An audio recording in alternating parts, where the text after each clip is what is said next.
আসসালামু আলাইকুম। ফেলনা তরকারি দিয়ে কত মজাদার একটা তরকারি যে রান্না করা যায় এটা আপনারা আমার আজকের এই ভিডিওটা দেখলে হয়তোবা কিছুটা হলেও বুঝতে পারবেন। আমাদের এলাকায় এটাকে ঠান্ডা তরকারি বলা হয়, মানে গরমের ভিতরে এই ধরনের তরকারি খুব বেশি পছন্দ করে একটু ঝোল দিয়ে। তো আমার এই 3টা শসা ছিল, এই শসা 3টা মানে খাওয়াই হচ্ছিল না, তো দেখলাম যে বিচিগুলো বড় হয়ে গেছে, কাঁচা আর কি খাওয়া যাবে না। তো এই শসা 3টা দিয়ে মানে মজার একটা তরকারি রান্না করছি এই গরমে আর কি, যেটাকে ঠান্ডা তরকারি বলা হয়। খুবই পাতলা ঝোলের খুবই মজাদার একটা তরকারি, খেলে আর কি সবারই ভালো লাগবে। তো খোসাটা ছাড়িয়ে আমি পিস পিস করে কেটে তারপর ধুয়ে নিয়েছি। এখন একটা প্যানের ভিতরে তেল বসিয়ে দিয়েছি, আর এখানে আমি শুকনো মরিচটা কম ব্যবহার করব, এর জন্য আমি পেঁয়াজ আর কাঁচা মরিচটা ব্লেন্ডারে ব্লেন্ড করে নিয়েছি। তো এখান থেকে 2 চামচ দিব। খুবই হালকা মশলা আর কি তরকারিটা রান্না করা হয়। পেঁয়াজটা একটু তেলের ভিতরে ভুনে নিয়ে তারপরে এর ভিতরে আদা বাটা হাফ চামচ আর রসুন বাটা দিয়ে দেবো 1 চামচ। তারপর এটাও একটু তেলের ভিতরে ভালো করে ভুনে নেব। তারপর হাফ চামচ মানে খুব একটু কালারের জন্য আর কি হলুদ, আর হাফ চামচের দিতে কম মরিচ, যেহেতু আমি কাঁচা মরিচ দিয়েছি, আর একটু জিরা পাউডার।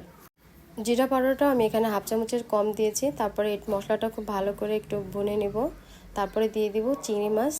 আমি এখানে দেশি চিংড়ি মাছটা ব্যবহার করেছি, আপনারা চাইলে আমাদের ঢাকাতে যেরকম চিংড়ি মাছ পাওয়া যায় সেটাও ব্যবহার করতে পারেন। তো চিংড়ি মাছটাও ভালো করে ভুনা করে তারপরে 1 কাপ পরিমাণে পানি দিয়েছি, যাতে চিংড়ি মাছটাও খুব ভালো করে রান্না হয়ে যায়।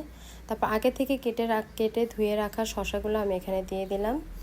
তারপর মশলার সাথে শসাগুলো খুব ভালো করে মিক্স করে তারপর ঢাকনা দিয়ে ঢেকে রেখে দেবো, মানে এটা এখন আমি কষাবো, এখনই ঝোল অ্যাড করব না। আর শসার ব্যাপারে বলতে গেলে যদি দেখেন যে একটু ফমি ফমি ভাব চলে আসছে, তখন সেক্ষেত্রে হালকা করে একটু সিদ্ধ করে নিলে তাহলে সেটা খেতে বেশি ভালো হয়। আর অবশ্যই তো লবণ দিতে হবে, লবণ দিয়ে নিয়েছি। তারপর কষানো হয়ে গেলে আমি এখানে পরিমাণ মতো ঝোল দিয়ে নেব, মানে আমি প্রায় 2.5 বাটি পরিমাণে পানি এখানে অ্যাড করে তারপর এটা একদম সিদ্ধ হওয়া পর্যন্ত অপেক্ষা করেছি।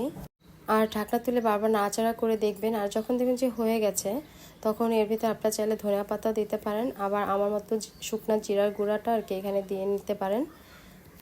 এই অসহ্য গরমে আমার মনে হয় এরকম হালকা মশলায় হালকা একটা তরকারি দিয়ে ভাত খেতে খারাপ লাগবে না।